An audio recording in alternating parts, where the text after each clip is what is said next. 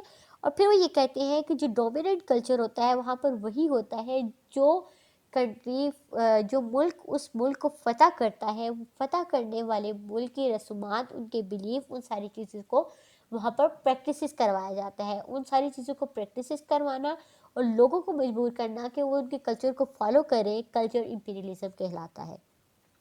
Last paragraph میں وہ کہتے ہیں this has happened since nation has been reigning beginning with a Greek and a Roman empires to the French and a British Empire, the American Revolution and the rise of communist government in China, and this Soviet Union to present day change in a government around the world۔ یہاں پر وہ example دے رہے ہیں کہ کس طرح جب communist جو ہے گورنمنٹ آئی چائنا میں، اس کی وجہ سے آپ نے مطلب ڈفرینٹ جو ورڈ ہے، ڈفرینٹ ورڈ کی ڈفرینٹ ایگزامپلس دے کر اس چیز کو الیبوریٹ کرنے کی کوشش کر رہے ہیں۔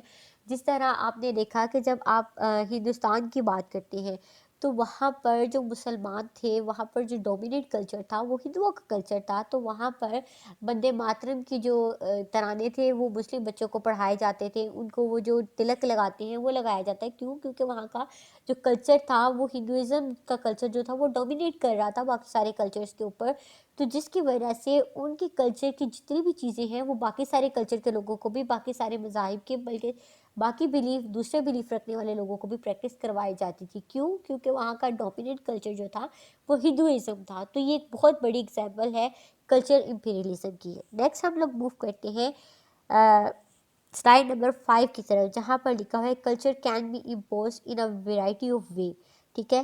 اب ہم لوگ سلائیڈ نمبر 5 کو میں ریڈ کروں گی اور اس کے بعد میں آپ کو ڈسکرائب کروں گی کہ وہ کیا کہہ رہے ہیں اس میں۔ سلائیڈ نمبر 5 میں وہ کہتے ہیں culture can be imposed in a variety of way, کہ ہم نے کلچر امپیریلزم میں پڑھ لیا کہ کلچر امپیریلزم کا مطلب یہ ہے کہ آپ اپنے کلچر کو پروموٹ کرتے ہو کسی دوسرے کلچر میں جا کر یا کسی دوسری کنٹری میں۔ اب کس طرح سے اس چیز کو امپوز کیا جاتا ہے؟ فرسٹ وہ کہتے ہیں such as through creating new laws, کہ آپ جب کسی کنٹری کو فتح کر لیتے ہو، کسی ملک کو، کسی جگہ کو فتح کر لیتے ہو، تو آپ اکنامکلی اور پولیٹیکلی آپ اس کے اوپر ہولڈ کر رہے ہوتے ہو۔ تو آپ ظاہر بات ہے جب پولیٹیکل ہولڈ کرتے ہو تو آپ نیو لاز بناتے ہو، تو ان نیو لاز کی وجہ سے بھی آپ کا جو لا ہوگا وہ آپ کے کلچر کے اوپر ڈیپینڈ کرتا ہے۔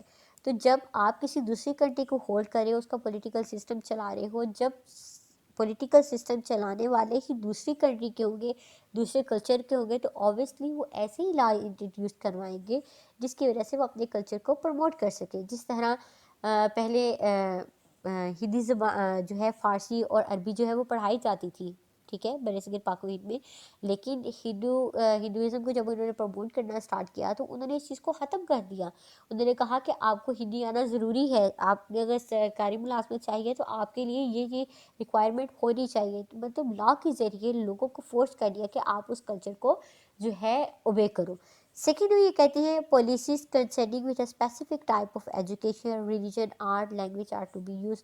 وہی بات، مطلب لا کے ذریعے پہلے آپ جو ایجوکیشن دے رہے ہیں آپ اس میں اس چیز کو امپوز کرنا اسٹارٹ کر دو، اس چیز کو پریکٹس کروانا اسٹارٹ کر دو. آپ جو آرٹ کی تعلیم دے رہے ہیں، ٹھیک ہے، جو آپ لینگویج بول رہے ہیں، ان ساری چیزوں میں آپ لوگوں کو مجبور کرو کہ وہ ساری چیزیں کریں. جب وہ نہیں تو اوبیسلی جب آپ لا کے ذریعے اس چیز کو امپلیمنٹ کروانے کی کوشش کریں گے تو ہر بندہ وہاں پر باؤنڈ ہو جائے گا کہ وہ لا کو اوبے کرے. اب یہاں پر وہ ڈفرینٹ ایگزامپلس انہوں نے ایک ایگزامپل دی ہے نارتھ افریقن ٹرائبس کی. میں ایک دفعہ اس کو ریڈ کر دیتی ہوں، سمجھانے کی تو خیر اس کی ضرورت نہیں ہوگی. when native North American tribes were forced onto reservation, the United States government decided the children attend Christian-based boarding school. They were taught to read and write English and the use of their native language was discouraged and forbidden.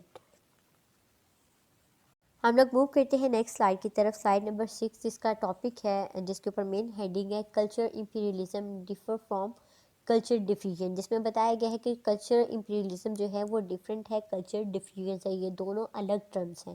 کس طرح سے؟ وہ یہ کہتے ہیں culture imperialism differ from culture diffusion primary due to mechanism use to change culture and the role that power play in the process. Culture diffusions occur naturally when the people and a group from other culture interact with each other. It doesn't result in the purposeful reduction or elimination of various cultural aspects. Culture imperialism also occurs through programs designed to assess other nations, particularly developing nations.